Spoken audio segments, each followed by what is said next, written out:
Ìyẹn ọmọ Nàìjíríà, ẹ gbọ́, wòlíì mọ́tò ti sọ̀rọ̀ o. Ìbọ́sí béèyàn ọmọ Nàìjíríà ìyá gbọ́rọ̀. Ẹ gbọ́, wòlíì ti sọ̀rọ̀. Ibi ìyẹ́ lolúwa Ọlọ́run àwọn ọmọ ogun mọ̀wé o. Kódà níbi wòlíì sọ̀rọ̀ dé, ó tó sọ̀rọ̀ nípa 2017 election.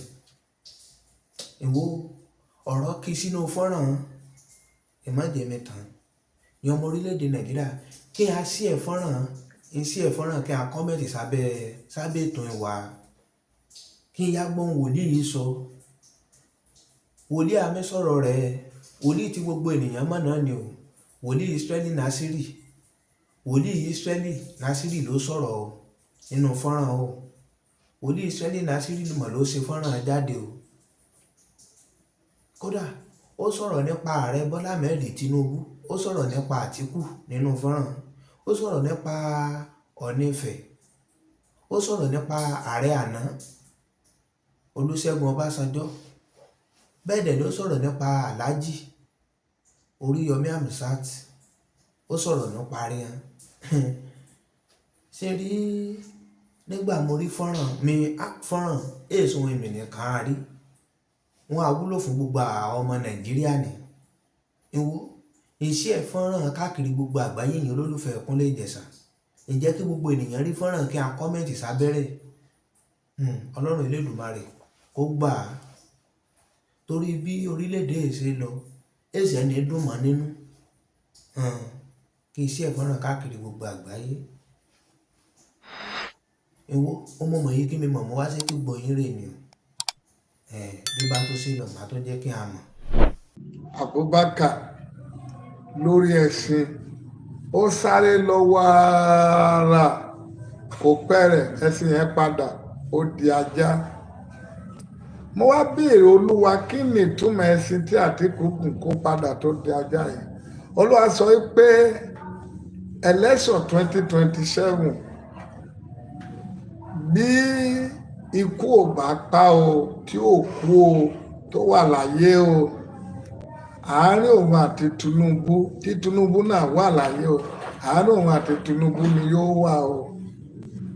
Ẹlòmíì tí ó gbèrè jáde yóò ṣẹ, àárín òun àti Tinubu ni yóò wà. Ṣùgbọ́n tí ó bá wọlé tán, Olúwa ní ẹṣin tí mo rí tó túmọ̀ sí yẹn yóò jẹ́ ìjọba yẹn yóò mú inú àwọn èèyàn dùn. Sọ̀tì lópin pé ìtumọ̀ ajá yóò wá ajá dídùn kò mú lótú ẹ̀ yóò wá máa bu tajẹ́ tó wá máa bu gbogbo èèyàn tán ni.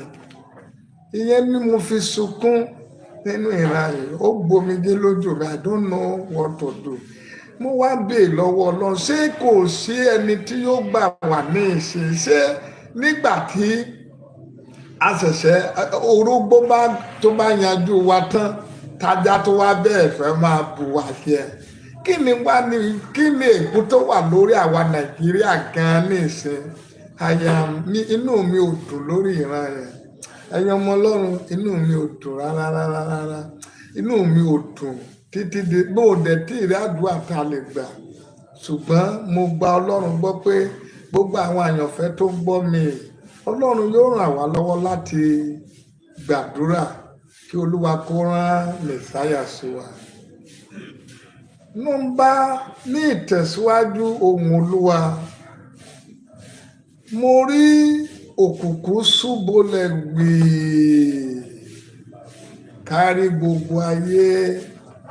Olúwa wípé mímì kan máa mì àgbáyé ní ọdún 2025 tí ò dẹ̀ ní síbi tí ò ní milẹ̀ dé. Ìjọba Ukraine àti Russia, president Russia yẹn ewu láwà wájú rẹ̀ tó dẹ̀ lágbára. Orílẹ̀-èdè méjì kan náà yóò tún dìde ogun síra wọn tá tún le jù tí Israel àti èkejì. Ẹ múra kí Ọlọ́run kó jọ kó dá ìdí àgbáyé dúró. Ní ìtẹ̀síwájú, ọba àwọn bá ní kí n tún sọ fún gbogbo àwọn wòlíì tí mídíà gbé wa dìde tawárí media bí sources of making money tó jẹ́ pé ìṣẹ́jú ojoojúmọ́ là jáde wá là ń sọ àsọtẹ́lẹ̀. Mo rí wọ́n bọ́ wòlíì kan sí òhò, mo rí wòlíì yẹn nínú ìran o, mo mọ̀ ọ́ ní Nàìjíríà, wọ́n bọ́ sí òhò, wọ́n dẹ̀ tó ẹgba sí gbogbo ara. Olúwa sọ pé yóò jẹ́ ọdún ẹ̀sìn àgbáyé àti ìdájọ́ fún àwa ìránṣẹ́ Ọlọ́run tá à jẹ́ iṣẹ́ ní orí mídíà tí a bá tọwọ́ wa bá sọ kí a lọ gbàdúrà kí Ọlọ́run kó ṣàánú wa. Ní ìtẹ̀síwájú ọdún 2025 Olúwa sọ fún mi pé ọdún májẹ̀mú titun ni, pé òun máa bá àwọn ọmọ Ọlọ́run dá májẹ̀mú titun, òun máa bà gbogbo májẹ̀mú àtijọ́ jẹ́. Ṣùgbọ́n gbogbo ẹnikẹ́ni tó bá ti ní Bíbélì dání tó jẹ́ Kìrìsìtẹ́nì, ẹ kọ orúkọ yín síbi májẹ̀mú titun àti orúkọ àwọn ọmọ yín, kẹ́ máa sọ pé Olúwa má jẹ́ kí májẹ̀mú àtijọ́ má jọ bá májẹ̀mú titun mi jà, má jọ bá májẹ̀mú titun lọ́wọ́ mi. Ní ìtẹ̀síwájú àsọtẹ́lẹ̀ lélẹ́yìí, kí ẹ gbọ́ mi. Mo sọ fún wa tipẹ́ pé ìlú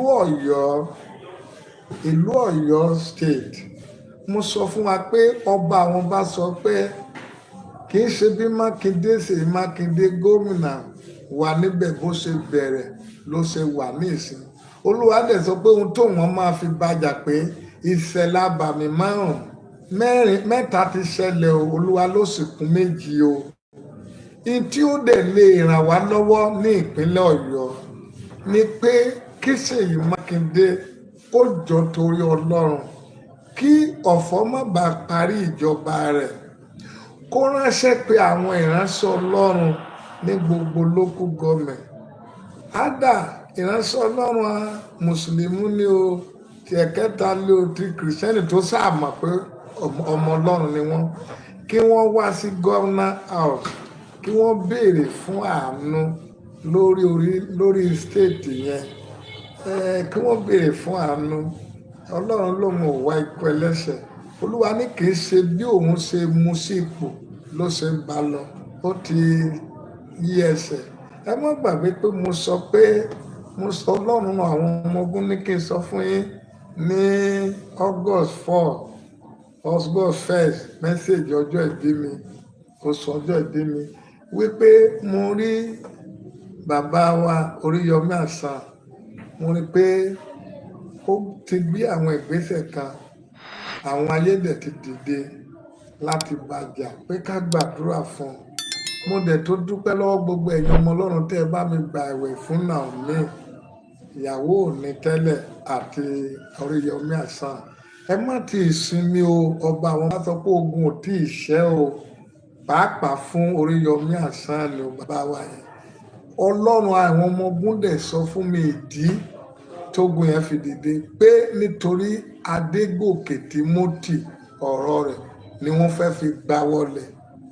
Èkejì, àwọn rédíò station ló gbé ọjọ́ rẹ̀ lọ parí sára wèrè, wọ́n parí ẹ̀ sórí àtàn, wọ́n dẹ̀ parí ẹ̀ síbòjì. Ṣùgbọ́n mo gbọ́ Ọlọ́run gbọ́ pé Olúwa yóò yọ ọ́ nítorí iṣẹ́ òdodo ló ṣe. Àwọn èèyàn kan wọ́n bi mí léèrè pé kí ni mo torí ẹ̀ gbàdúrà fún irú àwọn èèyàn bẹ́ẹ̀, wọ́n ṣe kìrìsìtẹ́nì, ní ìmọ̀ kìrìsìtẹ́nì ọmọ Ọlọ́run lèmi mọ̀, kò sí tó kàn mí kan ẹ̀sìn bí ó ṣe ọmọ Ọlọ́run nìkan ni mo gbàdúrà fún. Kí ni mo dẹ̀ fi mọ ọmọ Ọlọ́run? Ẹnikẹ́ni tó bá ti sọ òótọ́, ẹnikẹ́ni tó bá ti rí nǹkan tó kù díẹ̀ tó ń tún nǹkan tó bàjẹ́ ṣe, ọmọ Ọlọ́run ni mo pè é. Ọmọ òkùnkùn máa ba nǹkan rere jẹ́ ni, àwáwí ọmọ òkùnkùn máa ṣe. So ìdí nìyẹn, a ti gbàdúrà fún àwọn Sowore, a gbàdúrà fún àwọn Gani Adams nígbà ayé wọn, àwọn ò tí ì kú o, ṣùgbọ́n nígbà tí wọ́n sì ń jà, inú wa máa dùn pé gbogbo wa ò dòkú ní àkókò. Àwọn ìdí tá a fi gbàdúrà fún Sunday Igboho náà nìyẹn, nítorí pé nígbà tí ìlú bá wà mẹ́sọ̀, tẹ́nìkan dẹ̀ dìde láàrin bí gbogbo adẹ̀ silent, irú èyí tí ìjọba wọn yìí ti èyí pé wọ́n fẹ́ silent everybody, autocratic government, tẹ́nìkan dẹ̀ dìde pé no àwọn ò ní gbà ẹnìyẹn ló jẹ́ ká pé gbogbo Nàìjíríà ló kù ẹ wo orúkọ àti Sunday Igboho ṣe bàbá wa yẹn gbogbo àwọn èèyàn wọn pa àwọn ọmọ wa wọn ṣe gbogbo adẹ ní àwọn jíò ńláńláńláńláńlá gbogbo ọdẹ sálẹ̀ torí owó tá ń gbà lọ́wọ́ àwọn olóṣèlú torí owó tá fi kọ́ camp tá fi kọ́ church tá fi kọ́ 500 capacity tá fi ra plane wọ́n dẹ̀ dákẹ́ wọ́n dẹ̀ pa ọmọ Yorùbá ẹnìkan dẹ̀ dìde láàrin wa kò jẹ́ nígbà náà gbogbo wa ti rò pé gbogbo wa ò kú ni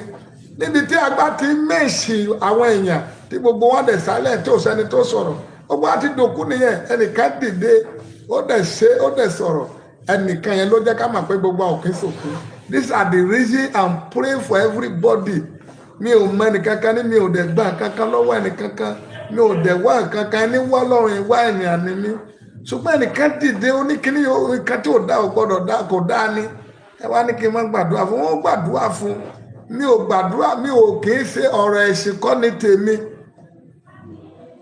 ẹ̀yin tẹ́ sọ pé agbẹ́sìn lórí ẹ̀ ṣe bí ẹ rí ìjọ sí èsì ìjọ mi ṣe bí ẹ rí ìjọ mi tó jẹ́ wípé over 34 years láti ń jà ní February 25 wa tún lọ sí kéèsì àwọn ọmọ ìjọ ń dáwó àwọn bàbá wa ń kó lọ sí lọ́ọ̀yà wọ́n kó lọ sílé ẹjọ́ ṣé àwọn yẹn ọmọ Ọlọ́run ni wọ́n ẹlẹ́sìn ní gbogbo wa náà ẹni tó ń jà tí ó parí ẹ̀ so but ọmọ Ọlọ́run ọ̀tọ̀ wòlíì ọ̀tọ̀ pásọ̀ ọ̀tọ̀ dí ọ̀tọ̀ tí àwọn ọmọ Ọlọ́run ní wàá ṣe ìsọjí ẹ̀yìn èèyàn 50 ẹ máa mú 1 million wá ẹ máa mú 500 ẹ wá ṣe ọ̀tà àtúngbò ìkẹ́tẹ́sẹ̀lẹ̀ láìpẹ́ out of covenant àwọn máa dowó síbẹ̀ ẹ ṣàhéré àwọn èèyàn ẹlòmíà wọ afẹsẹ̀rìn wá ṣọ̀ṣẹ̀ yín gbé 500 million kà wá ẹ tún gbowó lọ́wọ́ aláta lọ́wọ́ níyàn ẹ̀dẹ̀ sọ pé ẹnìkan mẹ́sùn irú tí Naomi àti Adéyọmí àtàwọn èèyàn ṣe yẹn wọ́n bless ayé àwọn èèyàn ẹnìkan tó wá jáde wá fi wọ́n ṣẹ̀sìn all is well má bínú o pé bí ọ̀rọ̀ mi bá láti ara lọ I'm begging all my followers mo fi ọba àwọn bá bẹ̀yìn ẹ má bínú rárá ẹ má dẹ̀ sọ pé bóyá mẹ́sẹ̀gì mi gùn ẹjọ́ tó Ọlọ́run I'm begging you so ẹ bá mi tún gbàdúrà fún wọn ogun yẹn ò tí ì ṣẹ ní ìtẹ̀síwájú ohun Olúwa lélẹ́yìí bàbá wa wòlíì àgbà tó máa ṣe àwàdà yẹn mínísírì rẹ̀ mo rí àjálù ńlá ń bẹ̀ lọ́dún 2025 o kó lọ ọ̀dọ̀ àwọn wòlíì tòótọ́ o kí wọ́n lọ béèrè bóyá ìran tí Násírù yìí bóyá ọ̀tọ̀ dé bóyá ẹ̀rọ especially délé ọmọ wòlíì yẹn ká tún gbàdúrà fún dáadáa náà àjálù wà nínú mínísírì yẹn o ní 2025 ní ìmọ̀nà tí èṣù fẹ́ gbé gbàgbọ́ kan gbàdúrà ètò dẹ̀ lè ṣe ọ̀nà àbáyọ ní pé kó lọ sọ́dọ̀ àwọn ìránṣẹ́ Ọlọ́run tó jẹ́ ìránṣẹ́ Ọlọ́run tó tọ́ tí èjì wọ́n dẹ̀ ti kọjá 70 years kí wọ́n gbàdúrà fún mẹ́ta kó dẹ̀ bless wọn nínú tágbára ìbáka Olúwa ló máa lo májẹ̀mú yẹn láti yí ibi yẹn dànù kò jù bẹ́ẹ̀ yẹn lọ. ní ìtẹ̀síwájú eléyìí máa fẹ́ bí àwọn èèyàn nú bọ̀ tí wọ́n sọ ẹ̀tọ́ ni ayé àtọ̀run ní kí n sọ fún gbogbo ẹ̀yin ọmọ Ọlọ́run tí ẹ bá fẹ́ kí ọdún 2025 kó jọ ọdún ayọ̀ kó dẹ̀ kó àjọ fún yín ní rere gbogbo ẹnikẹ́ni tó bá ṣẹ̀ wá Olúwa ní ká dáríjì Olúwa ní ká gbé kó lọ́kàn pé tẹ́ ẹ bá ti dáríjì ní ọdún 2025 tẹ́ fẹ́ wọ̀ yìí ẹ gbàgbé ẹ̀ bọ́dún ẹ̀ yóò tuntun wé sí náà nìyẹn. Mo fẹ́ sọ kankan fún yín o àwọn ọ̀nà tá a fi mọ̀ pé onígbàgbọ́ kékeré ní èèyàn number 1 ẹ tó bá lẹ́mìí ìdáríjì ó sẹ̀mí mi ò ní gbàgbé láéláé mi ò ní dáríjì onígbàgbọ́ kékeré ni. number 2 ẹni tí ó ń gbàdúrà lórí ohun tó ti bàjẹ́ tí ò látúnṣe for example bóyá ẹnìkan kú nísìn èèyàn ẹnìkan kú ìgbà tó kú tán àti ṣòkú wọn ti ṣe gbogbo ó ṣẹ̀ṣẹ̀ sọ pé òun fẹ́ mọ ikú tó pa tó bá mọ ikú tó pa tó fẹ́ jí dìde ni kí ló fẹ́ fi tó kùn ṣe wàá ti mọ̀ pé irú èèyàn bẹ́ẹ̀ onígbàgbọ́ kékeré ni.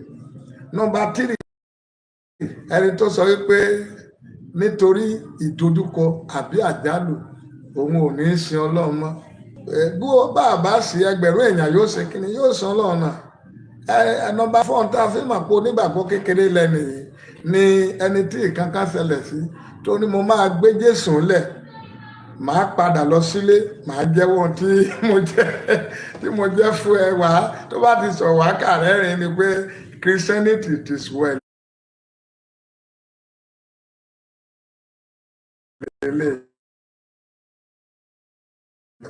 Nọ́mbà 5 tá a ti mú nígbàgbọ́ kékeré, ẹni tó torí ìdojúkọ tó ní òun ò gbàdúrà mọ́, òun ò dúpẹ́ lọ́wọ́ Ọlọ́run. Bí ó dúpẹ́ ẹgbẹ̀rún èèyàn máa yan Ọlọ́run lójúmọ́. So tí mo fẹ́ bá wa sọ ní kókó nìyẹn. Àbí ẹni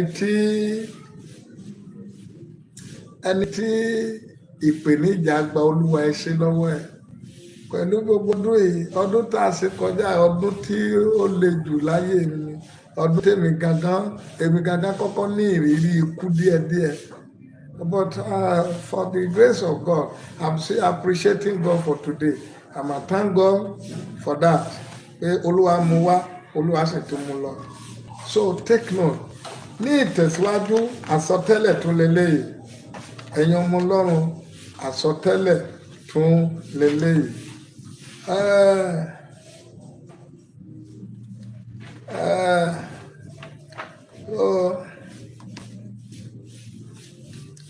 Mo ti bá wa sọ nípa kùrukùru, mo dẹ̀ ti bá a sọ nípa lẹ́sọ̀ 25. Ní ìtẹ̀síwájú mo tún fẹ́ sọ eléyìí o. Ìyàwó Jíò ńlá kan ó máa jáde láyé ní Nàìjíríà lọ́dún yìí o. Mi wá màdúrà tá a lè gbà o, ṣùgbọ́n kí Ọlọ́run kó fi àánú sọ̀rọ̀ o. Ní ìtẹ̀síwájú, gómìnà kan ní Nàìjíríà ó tún fẹ́ palẹ̀ mọ́ lọ́dún 2025 o.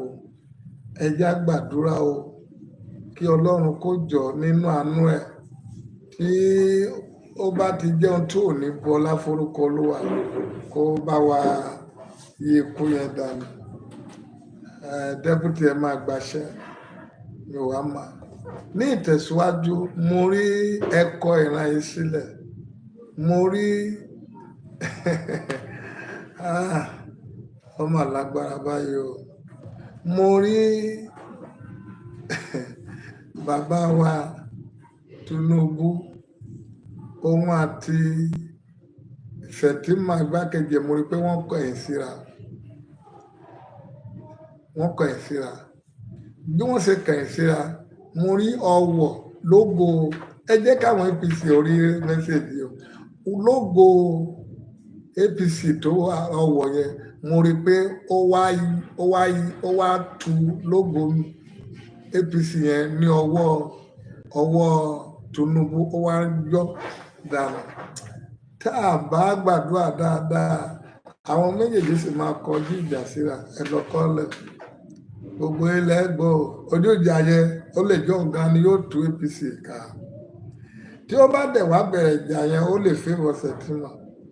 Pẹ̀lú tí mo rí ìgbàlẹ̀ ọwọ́ tó tú yẹn o, ó ṣe é ṣe kó favour rẹ̀, mi wà mọ́nà.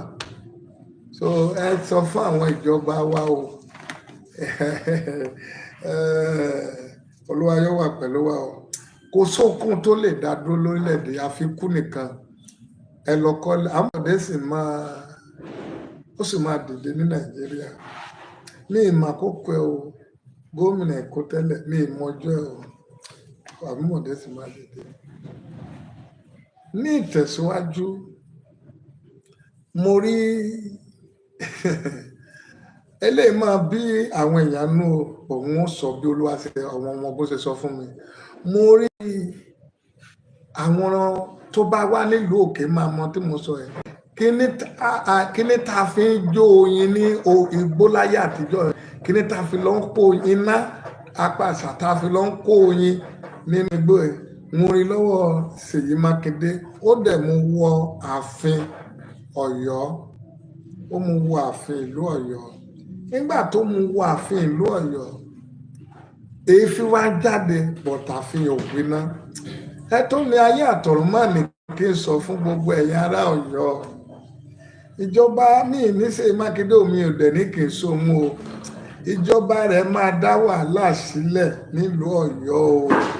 Pàápàá nípa ọ̀rọ̀ ọlọ́ba dé o. Ní ìmọ̀ tá a lè ṣe o.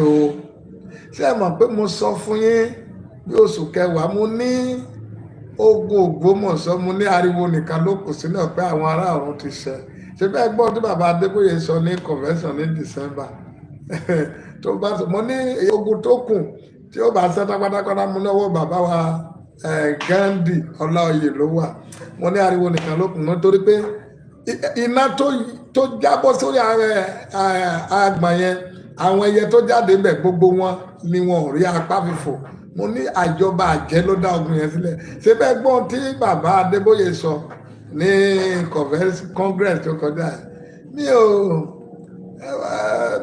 kò sí tí mo fẹ́ gbà nídìí kí n mú orí mídíà kí n máa parọ́ kí ni mo fẹ́ parọ́ fún mẹ́wàá mọ́tò mẹ́wàá lé mẹ́wàá kankan Ọlọ́run kó fàánú ẹ̀wà di àárọ̀ yìí àwọn ọ̀dọ̀ mi ìfàtàsí lé mi à ń fi kan lé mi kò nítumọ̀ sí mi. Mo rí pé ó wọnú ààfin yẹn. My number remain the same 08238030562. My name remain the same Israel Nancy Olúwagbémidìde Bóòdé number 4 God Grey Estate Asumolo Yakoyobo Sọmọ Òwò Ògùn ṣe gbogbo ọjọ́ Thursday 6, 7 to 9. Wàá rí mi bẹ̀ bàbá fẹ́ wá pa mí ká wá pa mí bá fẹ́ mú mi ká wá mú mi bí ìnísàlẹ̀ ìsọ̀rọ̀ Olúwa nínú generation yẹn kò possible. Mo rí pé ó gbé kinní yẹn ó gbé iná yẹn ó gbé wọbẹ̀ irúurú bọ́tà fún òjò.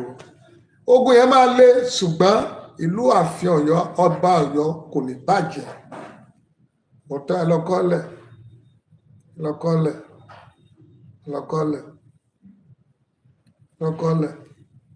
Mo sì rí ọ̀gáníìkì wọn yìí ọ̀gáníìkì tó wà ní ẹ lọ kọ́lẹ̀ o ẹ má gbàgbé o. Mo rí pé gbogbo látorí ẹ̀dẹ́ ìsàlẹ̀ èèwo tó máa ń ní èèwo yẹn tóbi gidigidi. Olúwa kí ló ṣẹlẹ̀ ọba àwọn bá sọ fún mi pé òun fẹ́ bẹ́wò pẹ̀lú ìdájọ́ òun dẹ̀ máa kó tó jáde láyé òun máa fara ní ó ṣe fara ní orílẹ̀-èdè Nàìjíríà àtàwọn ọmọ ìkúnnú ẹ̀. Ẹ lọ́kọ́lẹ̀ owó kún gbogbo arrest and kill. Kí ni mo bá fi kí ni ṣe Olúwa sọ fún mi ẹ lọ́kọ́lẹ̀ ó dẹ̀ máa bẹ̀rẹ̀ látọdún yìí. Gbogbo àwọn èèyàn mo ń béèrè kankan lọ́wọ́ Ọlọ́run láìpẹ́ yìí wípé lẹ́yìn tí Ọbásanjọ́ ti jẹ Ọbásanjọ́ bá ìgbèsè ńlẹ̀ lórílẹ̀‐èdè Nàìjíríà ó san gbogbo ẹ̀ nígbà tó jẹ tán ó tó fowó lẹ̀ nígbà tó ń lọ. Nígbà tó Ọbásanjọ́ dẹ̀ jẹ ráìsì wà ní 1,650 bag sìmẹ́ǹtì wà ní 95 naira epo wà ní 97 naira per litre. Lẹ́yìn ìgbà tó lọ tán ní ilẹ̀ Ondo State àwọn oromíjà ní Ifẹ̀ Mẹ́dákẹ́kẹ́ àti Fẹ́ńjà ní Nọ́ọ̀tì àwọn Boko Haram ní ìlú Niger Delta Àsárí Tòkunbọ̀ gbàbẹ̀ kan gbogbo Nàìjíríà òun ló ń jà but nígbà tó Ọbásanjọ́ dé kó tó kúrò ó parí wàhálà yẹn dẹ̀ lọ. Gbogbo àwọn lẹ́yìn ìgbà tó lọ tán àtọwá dá Nàìjíríà padà yìí level 1 ojoojúmọ́ la wá forílẹ̀-èdè yáwó gbogbo wọn wá sọ pé Ọbásanjọ́ ló bàlújẹ́ gbogbo èyí tí ẹ sọ pé Ọbásanjọ́ bàlújẹ́ yẹn ní ìsín láti ìgbà yẹn ráìsì wá gbéra ó wá di 85,000 naira per bag. Epo petrol wá gbéra lọ 1,000. Ẹ̀dẹ̀ sọ pé Ọbásanjọ́ ló bàlújẹ́ ẹ wá sọ bẹ́ẹ̀ bí Ọlọ́run ti wà orí Ọbásanjọ́ gbogbo ìjọba tó bá ti against Ọbásanjọ́ orí Ọbásanjọ́ ni yóò pa gbogbo wọn lórúkọ Jésù. gbogbo ẹni bá ti dúró lórí ilẹ̀ Nàìjíríà yìí tó ti sọ̀rọ̀ Ọbásanjọ́ ní búburú ó lè ní tiẹ̀ ó lè ní àléébù ó lè ní àwọn kankan but ìjọba rẹ̀ kò ní lára tó yìí. Nígbà tí ọ̀pọ̀lọpọ̀ yìí sọ pé ẹ fẹ́ gun orí àléfà ẹ sọ pé ẹ fẹ́ tún tó bàjẹ́ sí ni nígbà tí ẹ wá débẹ̀ tábà gbogbo tó bàjẹ́ sí wà ń bàjẹ́ sí ẹ wá complain pé wọ́n ti bàjẹ́ kẹtó dé wọ́n ti bàjẹ́. A good leader, when you make anything that is already spoiled, then you rebuild it. Ẹ wá gbé ìnira lórí àwọn ayé èèyàn. Èkó dá bó bá dá Ajégúnlẹ̀ oyún inú ẹ̀ bó bá wà ní oṣù bó bá dá Ajégúnlẹ̀ bó dé Ìjọra bó dé Bàrígà bó dé àwọn ibìkan bó dọ́nà Àjà lọ sí Ẹ̀pẹ́ aboyún bó bá kun oṣù mẹ́ta kó tó bímọ tí mọ́tò bá já sí kánọ́pì nígbà mi oyún rẹ̀ àdẹ̀bọ́jáde wà láti tọ́ àkókò tó fẹ́ bímọ. Ẹ̀dẹ̀ náà Ọbásanjọ́ ló bàlújẹ́ gbogbo yín tí ẹ̀ ń dárúkọ Ọbásanjọ́ kó bàlújẹ́ ló bá jẹ́ pé bí ìnira ṣe rí ni ní ayé rẹ̀ orí àbí gbogbo yín ẹ lọ kọ́ lẹ̀. Nígbà ayé Ọbásanjọ́ mo gba ilé ní Èkó ní Oríbáwá nọ́mbà 26 Oníléwájú street ní Ẹ̀pẹ́ ní Èkó ní Lẹ́kí mo gbà ní 26,000 ilé rúmà palọ̀ ní kíní 2 bedroom mo gbà ní 68,000 ní ọ̀sẹ̀ ní ìgbà ayé ẹ̀ ní ìsí èrúùmù lẹ́kọ̀ọ́ ó wá di 700 800 èrúùmù nìkan ṣoṣo. Ẹ̀dẹ̀ sọ pé òun ló ń bá ìjọba jẹ́ òun ló bá ayé jẹ́ orí Ọbásanjọ́ ò ní jẹ́ kẹ́ ẹ rí ìjọba ṣe lágbára Ọlọ́run. Amábìnú ẹ̀yin gbogbo mi mo Ọbásanjọ́ rí mi ò pọ̀ but ìkẹtọ́ ní ìsìn Emefiele wà ní ẹ̀wọ̀n Emefiele wà lẹ́wọ̀n inú ẹ̀wọ̀n l'Emefiele wà ní ìsìn látọdún méjì tí Emefiele náà ló tó wá jẹ́ ká máa fowó ra owó ní ìsìn afẹ́sọ́dọ̀ àrówó tí táwọn aráàlú òyìnbó bá fẹ́ fi ìyà jẹ èèyàn bá àbí kìí sára ìlú òyìnbó Ọlọ́run dáríjì mí o tí tẹ́nìkan bá fẹ́ fi ìyà jẹ ọ báyìí tó lówó bá fẹ́ fi ìyà jẹ ọ yóò wá fún ẹ ní sẹ́ẹ̀kì 100,000 pé kó lọ gbà ní báǹkì wàá sì jẹyà 1 million kó tó nígbà bá tò látàárọ̀ wọ́n fún mi sẹ́ẹ̀kì kan ní oṣù tí a dẹ̀ ibẹ̀ ní sẹ́ẹ̀kì yẹn yóò gbé sí wọ́n wá torí sẹ́ẹ̀kì 100,000 wọ́n wá lọ dúró sí báǹkì tó jẹ́ pé ara yóò wá ní mi lórí oṣù mẹ́ta mẹ́rin ní kò tí ẹ̀sẹ̀ tó lè fún mi sẹ́ẹ̀kì kí n lọ sí báǹkì nígbà tí mẹ́rin àwọn ẹ̀sẹ̀ pè fún mi pàtó Ọlọ́run ti gbé ìnira kò láyé wọ́n wá lọ dúró sí báǹkì tó jẹ́ pé tó bá dé ní Nàìjíríà wọ́n á sẹ́ǹdì owó sí ẹ láti lóyìnbó kò ní wọ́n ní àláàtì ẹ bó o bá dẹ̀ gbowó lọ́wọ́ wọn kó o tó kúrò bẹ̀ ni wọ́n ti yọ owó wá ti rí pé o ti gbowó. Ẹni bá ti fún ẹ lówó ní ìsìn báyìí tó ní kó lọ gbowó ní báǹkì èso káàdì ló pé ìyà rẹ̀ kẹ̀rẹ̀kan ni torí pé ipò bá dúró láti aago tó bá rí àwọn èèyàn mo lọ sí báǹkì wọ́n fẹ́ lọ gbowó ìlóyìnbó kan tí a bóyá $100 gbà tí mo rí ìdúró mo bá ti padà wá sínú ilé mi ẹ̀ka tó wà fún mi sẹ́ẹ̀kì mo dẹ̀ dúpẹ́ lọ́wọ́ ẹ̀ kì í ṣe pé bóyá mo èdè ìṣiṣẹ́ kìí I thank God for that but Nàìjíríà ló kọ̀ sí wàhálà àwa lọ dúró torí sẹ́ẹ̀kì 200,000 500,000 látàárọ̀ súnlẹ̀ ìgbà míì wọ́n tó sọ pé resignation rẹ kò wà kíní irọ́ sì ní gbogbo rẹ̀ irọ́ sì ní ẹ á máa pariwo Ọbásanjọ́ bàjọba jẹ́ Ọlọ́run á wà pẹ̀lú gbogbo ẹ̀yin ọmọ Ọlọ́run tí ẹ bá fẹ́ kí ìjọba orílẹ̀-èdè Nàìjíríà kó padà wá o kí àánú sọ̀rọ̀ ọba àwọn bá sọ fẹ́mi o pé ohun méjì ni yóò yọ ìjọba ìgbẹ́jọba Nàìjíríà èkíní kí Nàìjíríà ó pín èkejì kí orílẹ̀-èdè ronú padà kúrò nínú ẹ̀ṣẹ̀ bí ò bá sí yẹn ẹ gbàgbé ẹ̀ ọ̀nà àbáyọ méjì péré lọ́ba àwọn bá sọ pé yóò jọ ọ̀nà àbáyọ fún Nàìjíríà kí orílẹ̀-èdè ó pín kólúkúlùkù lọ èkejì ní pé kí orílẹ̀-èdè ó yí padà nínú ìwà búburú wọn yí owó padà wọn yí national anthem padà wọn ò dẹ̀ yí ara wọn padà wọn ò yí àwọn èèyàn búburú padà àwọn èèyàn kú pẹ̀lú àìróúnjẹ jẹ ìjọba wa ààrẹ wa ń blame àwọn tó pé wọn ò coordinate dáadáa ni ìjọba Ọbásanjọ́ ta ló lọ ń tò sórí láàrin ló lọ jẹun ta ló lọ jọjọ rẹ àtàn bíi ti ìjọba táwa nú ẹ sìmẹ́ǹtì dẹ ó padà lọ sí 10,000 ẹ ṣàánú wa ẹ jọ̀ọ́ mo bẹ̀ yín ní gbogbo ẹ̀yọ́ ọmọ Ọlọ́run kárí igun mẹ́rin ayé ẹ dìde kẹ́ gbàdúrà.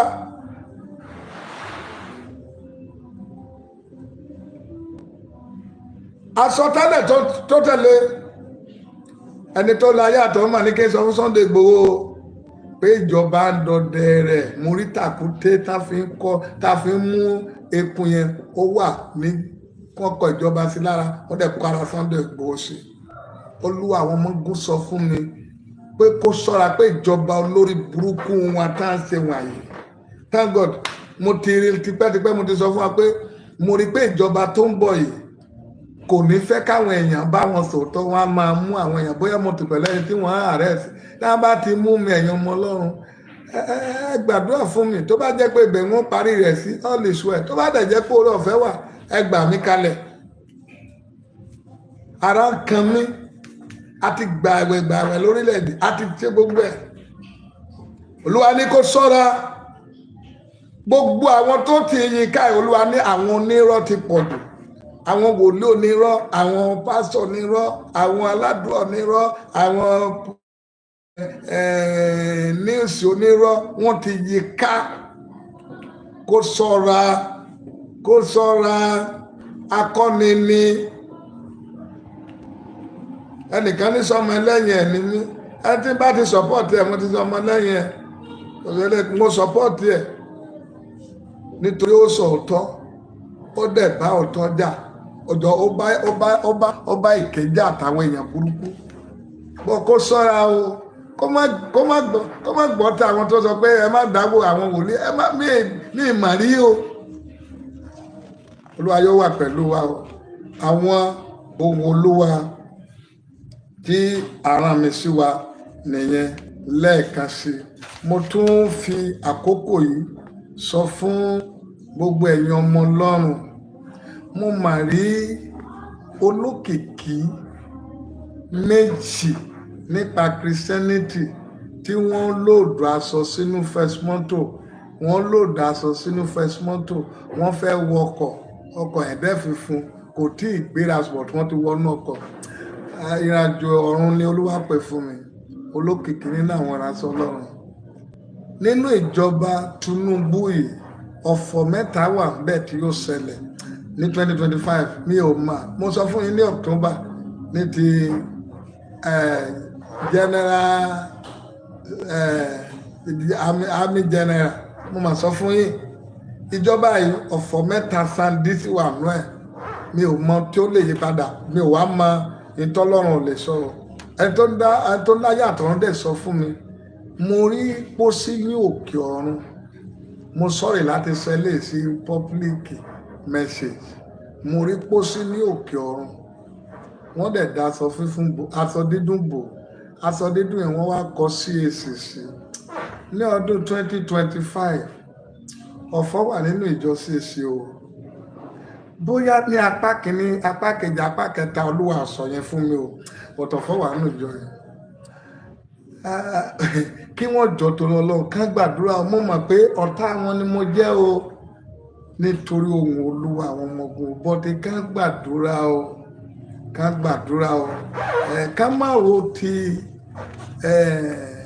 àná àgbékalẹ̀ mi ká wo ọmọ tí mo bí o ká má wo ọ̀nà tí mo gbà lóyún àbí ibi tí mo bímọ sí bọ̀ ká wo ọmọ tí mo bí o tá bá wo ọ̀nà tí mo gbà lóyún àti ibi tí mo bímọ sí tí àwọn òbí bàbá abíára bá lè pè ní abíára tá lè pè ká ní abíọ́nà tá pa àwọn èèyàn ní abíọ́jà tí pàápàá sí iṣẹ́ rere kárí ayé ká má wo bí mo ṣe lóyún ọ̀rọ̀ àti bí mo ṣe bí ká wo ọ̀rọ̀ tí mo bí fún wa mi ò tún sọ ju ìyẹn fún gbogbo àwọn olórí wa àwọn bàbá mi nínú ìjọ àpọ́sù ti Kristi o ẹ̀yin àyànfẹ́ mo fẹ́ parí eléyìí, mo fẹ́ parí àsọtẹ́lẹ̀. Àwọn ọmọ Ọlọ́run kan ní wọ́n pè mí pé mi ò gbé fóònù kí n tó ṣàsọtẹ́lẹ̀. Ní ọ̀pọ̀ ìgbà kì í ṣe pé mi ò gbé fóònù, tí mi ì bá gbé fóònù kí lọ́lọ́run wá pè mí fún. Ṣùgbọ́n bẹ́lòmíì bá máa tẹ̀sà bó máa pè, àgbékalẹ̀ ìpè rẹ̀ àti tẹ̀sí ẹ̀ kò jọ pé ẹni tó ń wá wòlíì òtítọ́. Mo wòye pé ó ń wá wòlíì àwọn abrakadabra, àwọn wòlíì gbó wá gbóbì wá. Ọ̀pọ̀lọpọ̀ máa wá sọ́dọ̀ mi kì í ṣe pé wọ́n wá òtítọ́ wá, wọ́n kà wá láti dán iṣẹ́ Olúwa wò. Àwọn fẹ́ lọ tẹ̀sí wòlíì yẹn. Ìgbà tá a bá rẹ̀ débè mi náà ṣe bíi màkà dọ́gbọ́n sí i. Èmi gíláàmù àdẹ́ẹ̀tì mà kí wọ́n fi sọ́kàn mo gbé fóònù o. Bọ̀ tí n bá rí ẹlòmíì á tó fẹ́ ṣe voice note fún mi, á ṣe voice note 30 minutes. Ibo ni mo ti fẹ́ ráyè gbogbo yẹn yẹn àyànfẹ́. Ẹ ṣàánú mi, ọmọ mo jẹ́ sí yín. Ẹ fẹ́ kó bá ẹ̀tì mi nìyẹn. Ìyàwó mi sì kéré, ọmọ mi náà wẹ́ẹ́rẹ́. Èsì o, ẹ ṣàánú mi, èèyàn ni mí kí n gbé fóònù. But bó jẹ́ voice note 3 minutes, bó jẹ́ voice note, please I want to speak with you, my name is so. Ẹlòmíì ìyàwó mà tó gbé fóònù rẹ̀ á ní I want to speak with daddy.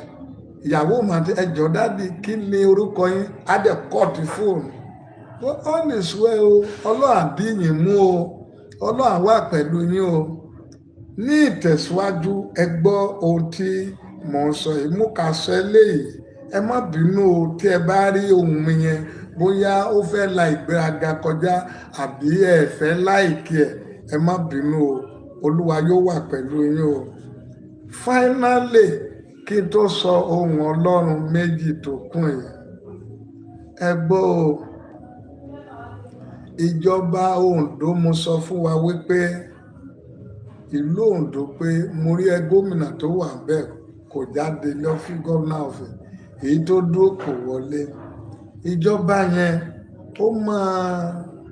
ó máa gbé àwọn ìgbésẹ̀ kankan tó máa affect àwọn ọlọ́jà, á dẹ̀ affect àwọn òṣìṣẹ́ kan. Kí ó ronú, kó wo oore ọ̀fẹ́ tóun ní tóun fi débẹ̀, ìyẹn sí gómìnà bàbá wa Ayédàtiwa, kí ó fi ọgbọ́n ṣe o, kó fọgbọ́n. Ẹnìkan máa wà nínú ìjọba rẹ̀ á ṣe dángẹ́lì, kò sí ọ̀nà tí ó lè gbà fi mọ̀ pé èèyàn búburú, ṣùgbọ́n ní òpin òun ni ó bàjọba yẹn jẹ́, òun yóò lè fàjọba yẹn yá. Tí ó bá wọlé lẹ́ẹ̀kejì, ẹni yẹn yóò gbé àṣírí lé lọ́wọ́, kó yóò wọlé, kò sí kódà bá bá sọ̀rọ̀ bí gbogbo ayé sọ̀rọ̀ tí ò bá gbọ́ tẹ́ni yẹn kò ní ṣe kankan, ṣùgbọ́n àdéhùn ẹni yẹn ni ó gbìjọba rẹ̀ ṣubú. Ẹ jẹ́ orí mẹ́sẹ̀gì yìí, ẹ jẹ́ orí kó sọ́ra o. Wòlíì Násùrù Israel Olúwagbémidìde lórúkọ mi o. 08038030562 ló kọ mi ìbẹ̀rù àwọn èèyàn o, Ọlọ́run nìkan. Mo mọ̀ pé mo lè sọ yìí ká CAC ti fi ayákìlá lémi o, àdúrà àwọn èèyàn mímọ́ ló gbà mí o. Ní ìtẹ̀síwájú kí n tó parí ohun Olúwa ní òní on 31st December 2024 against ọdún 2025. Ẹ gbọ́ o, gbogbo ẹ̀yin ìránṣẹ́ Ọlọ́run tí ẹ ṣiṣẹ́ lábẹ́ àwọn ènìyàn, ní 2025, ẹ lọ ra Bíbélì tuntun. Ẹ kọ orúkọ ìjọ tẹ́ ẹ ti ṣiṣẹ́ yẹn, ẹ kọ orúkọ ìránṣẹ́ Ọlọ́run tí ẹ ṣiṣẹ́ lábẹ́, yálà ó ti kú àbí ó ti wà láyé. Ẹ lo ọjọ́ mẹ́ta nínú oṣù mẹ́sàn-án. Olúwa gbà mí lọ́wọ́ ogun àdìgún tó ń jà mí nítorí abẹ́ ibi mo là kọjá. Ẹ̀yin ìránṣẹ́ Ọlọ́run, ẹ máa mú mẹ́sẹ̀jì fún àwọn ọmọ Ọlọ́run. Olúwa bá mi ṣọ́ ogun àdìtú gbogbo ibi mo là kọjá. Ibi mo ti kúrò, ṣùgbọ́n tí gbogbo tí mo wá ṣe nínú iṣẹ́ Olúwa sì wà lákàtà Jíò tí mo kúrò lọ́dọ̀ rẹ̀.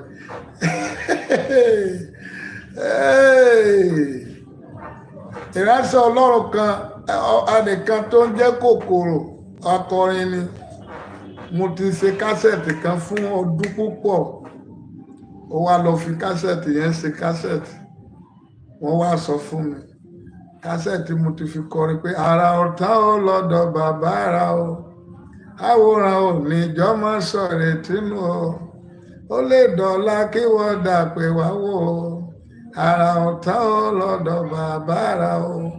Orin tí Olúwa kọ fún mi ní ọjọ́ tí Sọ́jà Kàsálí wòlíì Kàsálí ní Ìbàdàn nà mí lórí òkèèrè tí mo lọ sunkún lábẹ́ àpáta. Ìgbà tá sọ fún mi, Olúwa wá sọ fún mi pé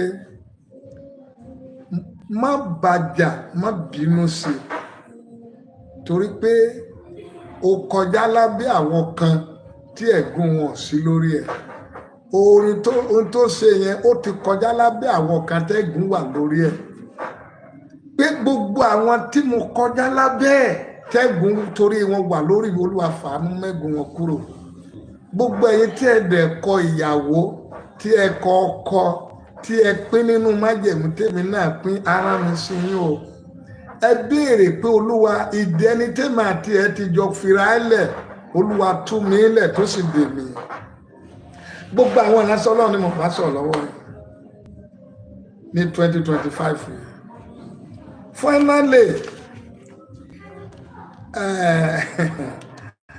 Finally, ìbò Èkìtì stéètì lọ́dún tó ń bọ̀ ó máa lera, ṣùgbọ́n ọmọ Ọlọ́run ni yóò borí. Ó máa lera. Ẹnìkan dẹ̀ ti máa kú ní Èkìtì yẹn kí àlàáfíà Èkìtì ó tó lè dúró. Gbogbo ẹ̀yin ọmọ ìlú Èkìtì, gbogbo wa pátá, ẹ dìde. Gbogbo àwa tá a wá nílùú òkè, ẹ dìde. Pé gbogbo ọ̀tá ìpínlẹ̀ wa, Olúwa fi rú ẹbọ nítorí àwọn ọmọ wa tó ń jìyà nílùú òkèèrè. Ní ìtẹ̀síwájú, gbogbo àwọn ọmọ Ọlọ́run tó wà ní outside the country, Olúwa ní kí n fi visa kí n fi gbàdúrà ní crossover yìí fún gbogbo wa, kí n dẹ̀ fi gbàdúrà kí gbogbo wọn na visa wọn sókè, àtàwọn tó ti deny, àtàwọn tó fẹ́ travel out, kí wọ́n na visa wọn sókè ní January fún kí wọ́n na passport wọn sókè, kí wọ́n na passport wọn sókè fún 21 days ní January, kí wọ́n fi gbàdúrà. Tó bá dẹ̀ jẹ́ pé wọ́n ti bá mẹ́sẹ̀jì yẹn pàdé pé 21 days kọ́nsà na láàárín January, February, March, kí wọ́n fi passport wọn gbàdúrà fún 21 days. Bóyá láti aago 12 ọ̀run ságo kan lẹ́ni country tá bá wà. Gbogbo àwọn ọmọ Ọlọ́run tí ẹ dẹ̀ fi ọwọ́ gbàdúrà ìyẹn ìgbálẹ̀, Olúwa ní kí a fi ọwọ́ yẹn anoint ọwọ́ yẹn ká fi gbá ilé wa, ká fi gbá. Gbogbo ẹ̀yin tí ẹ gba Bíbélì, Olúwa ní kẹ́ ẹ nà sókè, kẹ́ ẹ kọrúkọ yín fún, kẹ́ ẹ fi gbàdúrà. Ìyẹn ní ti Èkìtì, ẹ gbàdúrà fún ìlú Èkìtì. Ẹlẹ́sàn wọn, Olúwa gbẹ́dọ̀ fẹ́ nìkan rúbọ kálàáfíà ìlú yẹn stéètì yẹn tó lè dé. Ní òpin ohun gbogbo, Ọlọ́run àwọn ọmọ ogun sọ eléyìí fún mi. Olórin àgbà kan ní Nàìjíríà ó ti kúrò láyé o, but mi ì mọ olórin àgbà ni o. So yàtọ̀ olókìkí méjì, mi ò mọ àkókò yẹn, ṣùgbọ́n láàárín oṣù tó fẹ́ parí, oṣù àárín ọdún àti ìbẹ̀rẹ̀ oṣù àárín ọdún ni mo rí àwọn kinní yẹn lọ sókè báyìí. Ẹ gbàdúrà o, Olúwa yóò wà pẹ̀lú wa o. Finally, bàbá wa Tinubu mo rí wípé ó mú ọ̀bẹ dání, bàbá Ọbásanjọ́ mú ìbọn, wọ́n wá kọjú ẹ̀ sí ara wọn kò yẹ kí n ṣẹlẹ̀ ní pọ́pílíkì bọ̀ mo sọ, wọ́n wá kọjú ẹ̀ sí ara wọn, bá ṣe kọjú ẹ̀ sí ara wọn wọ́n fèsì ara wọn. Wàhálà ń bọ̀ sí àwọn méjèèjì lọ́jọ́ ọ̀la lórílẹ̀‐èdè yìí o, kí Ọlọ́run kó gbà wá o, ṣùgbọ́n mo gbàdúrà pé Ọlọ́run yóò dá sọ̀rọ̀ ilẹ̀ Yorùbá. Eléyìí tilẹ̀ Yorùbá, bí wọ́n fẹ́ bí wọ́n kọ̀, Yorùbá máa dúró o, ṣùgbọ́n mi ò tí ì mọ ìgbà rẹ̀. Àwọn ọba kan tó ti dàgbà yóò kúrò láyé lọ́dún 2025, ṣùgbọ́n pàápàá nílẹ̀ Ìjẹ̀bú ẹja gbàdúrà. Ní ìlú Ọ̀yọ́ state, pàápàá ní Ìbàdàn, akọni alágbára ńlá kan táwọn èèyàn dẹ̀ fojú sí, mo rí i pé wọ́n kéde ikú lórí ẹ̀. Ká gbàdúrà kọ́lọ́run kó yí ìmọ̀ràn dànù. Àwọn ohun tí ọba àwọn bá fi rán mi sí wa ní fún 2025 ni gbogbo ìrìnàjò 2025 Olúwa ní ká padà sínú òun, ká dẹ̀ fi gbogbo oṣù yìí, oṣù January, ká níṣọ pé a yan Ọlọ́run, a dúpẹ́ pé Olúwa jẹ́ kí ọdún yẹn kó jẹ́ ọdún ọpẹ́ fún mi. Gbogbo ẹ̀yin rédíò TV tẹ́ máa gbé program mi, Ọlọ́run rán mi sí yín o, ẹ gbọ́ o, ní ọdún 2025 ẹ sọ fún Ọlọ́run pé tí wòlíì Násírù bá jẹ́ tí wòlíì Násírù bá jẹ́ wòlíì tòótọ́, Olúwa compensate mi nípa mẹ́sẹ̀gì ẹ̀ tí mo bá wọn pín. Olúwa compensate mi, èyí tí mo gbọ́ nìyẹn. Gbogbo ẹ̀yin àyànfẹ́ yẹn pátápátá, mo dẹ̀ fi eléyìí parí ẹ̀. Gbogbo ọdún 2025 ó máa jẹ́ ọdún tí ó máa gbé àwọn èèyàn ńláńlá ṣubú, tá dẹ̀ gbé àwọn unknown people dìde nípa májẹ̀mú tuntun. Ṣùgbọ́n táwọn èèyàn ńláńlá ò bá fẹ́ ṣubú, kí wọ́n lọ wo àṣìṣe wọn, kí wọ́n wo ibi tí wọ́n ti lè kọlu Ọlọ́run, kí wọ́n ṣe amendment, kí gbogbo wa ṣe amendment. Àwọn ohun tí ọba àwọn ọba tí ó sọ fún mi nìyẹn. Eléyìí ò kì í ṣe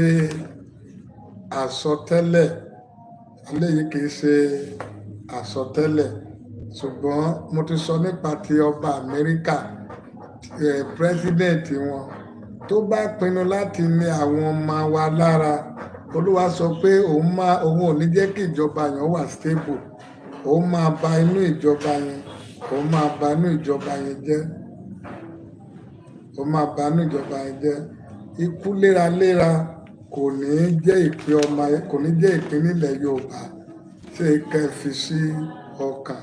Ọ̀nà tó ní ayé àtọ̀hún dẹ̀ sọ pé ìjọba Tinubu máa gbé òfin tuntun kan dìde, ó máa yàtọ̀ sí ìtàn tí ń fà á lẹ̀ yìí, ẹ̀lọ́kọ́ sí ó dẹ̀ máa affect àwọn ọmọ Ọlọ́run. So ní ìlú Cameroon, wọ́n máa ní ìbápàdé ọjọ́ ọ̀fọ̀ọ́lá kan ní 2025, wọ́n fẹ́ wọ́n kọ̀. Ní 2025 pléènì dẹ̀ máa já tó pọ̀. Ká gbàdúrà dáadáa, ká gbàdúrà, Olúwa yóò wà pẹ̀lú wa o. Eléyìí kì í ṣe àsọtẹ́lẹ̀ o, kò kàn mí ò bọ̀dì, mo kà fẹ́ sọ kankan lórí ẹ̀ nípa ọ̀rọ̀ Portable àti Dami àti ọ̀rọ̀ àwọn ọmọ àwọn afọbajẹ ìlú Ọ̀yọ́. Ẹ gbọ́ ìkìlọ̀ mi, ẹ gbọ́ ọ̀rọ̀ mi. Ohun tó ṣẹlẹ̀ sí bàbá wa olóògbé Aláàfin Ọ̀yọ́, ó sì máa ṣẹlẹ̀ sí bàbá Ọọ̀ni of Ifẹ̀ o, àti gbogbo àwọn ọba tí wọn ò bá kẹ́ṣọ̀. Mo sọ ní ìgbà tó kọjá pé gbogbo ibi tí bàbá wa Ọọ̀ni of Ifẹ̀ ń lọ occasion wọ̀nyí, ọjọ́ ọ̀la máa léwu. Ẹ wo ìyàwó tí bàbá wa Aláàfin Ọ̀yọ́ fẹ́ kó tó kú, ó wọ earring símú, ẹni bí àwọn onírà ń gbé. pàápàá náà gbogbo ẹ̀yin ọmọ Ọ̀yọ́ tí ẹ̀ ń bá Portable jà sí ẹ ronú dáadáa ṣé obìnrin tẹ́ rí yẹn tó jọ ọmọ tó jọ ìyàwó ọba ilẹ̀ Yorùbá sá ẹ má bínú pé mo yọnu sọ o ṣèbí yẹn ò kí ń so òun Olúwa ṣé obìnrin yẹn jọ ìyàwó ọba nílẹ̀ Yorùbá èsì o ẹ bá àwọn ọba wa sọ̀rọ̀ o ẹ bá àwọn ọba wa sọ̀rọ̀ o gbogbo tá a ṣe yìí ó ti pọ̀ jù o torí ọ̀la kì í ṣe torí òní nítorí ọ̀la nítorí ọ̀la má bò ní jẹ́ torí àlejò ọ̀la àdìtú lọ́la wa jẹ́ ó kọjá ìmọ̀ wa ohun tí a fò ní ṣe àkóbá ni ò fún ọ̀la nítorí ọ̀la nítorí ọ̀la má bò ní jẹ́ torí àlejò ọ̀la ẹ lọ sọ fún àwọn ọba wa mo sọ fún yín nípa ti ọba oníwọ̀fù ẹ lọ́wọ́ tí ó kẹ́yẹ ẹ má bò ní jẹ́ ẹ wo ìyàwó tí bàbá wa fẹ́ ṣe pàápàá ti ẹ̀jẹ̀ á máa ẹ̀jẹ̀ ní ìsín ẹ̀jẹ̀ á lọ bẹ̀rù ọmọ tí dámì pè ní ọmọ Aláàfin Ọ̀yọ́ yẹn ṣé ẹ ti gbé lọ sí DNA test ṣé DNA test ti sọ pé ọmọ Aláàfin Ọ̀yọ́ ni ṣé DNA test sọ fún wa pé ọmọ Aláàfin Ọ̀yọ́ ẹ má bínú ẹ lè wá gbé mi lọ sẹ́ẹ̀lì gẹ́gẹ́ ṣé DNA test ti sọ fún ọmọ wa nílẹ̀ ọba ni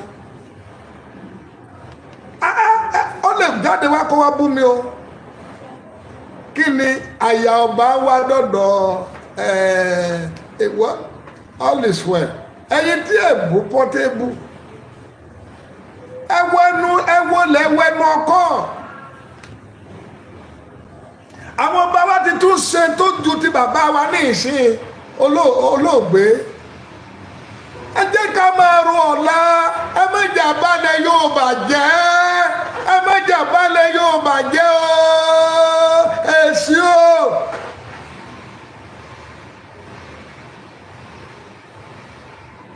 ní ayé àtijọ́ ọba kì í jẹ olójú èèyàn ọba kì í sórí sílẹ̀ lórí èèyàn ní ìsìn báyìí ọba máa jẹ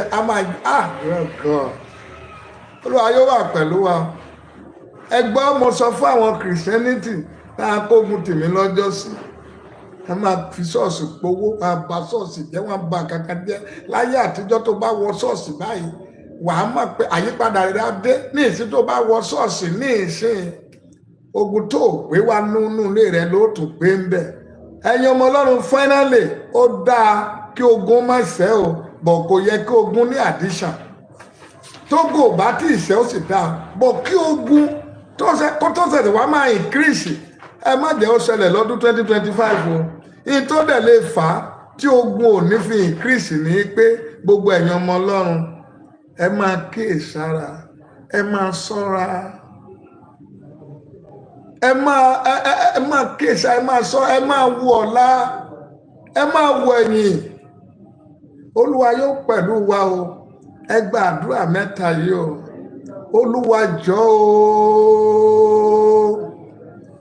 má jẹ́ kí generation yìí ó torí mi bàjẹ́ àdúrà ìkejì Olúwa gbà mí o ọdún 2025 má jọ gbé mi gbìn bí iṣu tọmọtọmọ náà àdúrà kẹta Olúwa gbà mí o ọdún 2025 má jọ burú ju jẹ́ ó dáa ju gbogbo ọdún tí mo ti lò láyé lọ jẹ́ ó dáa ju gbogbo ọdún tí mo ti lò láyé lọ ẹ wá gbàdúrà eléyìí fún mi náà sùúrù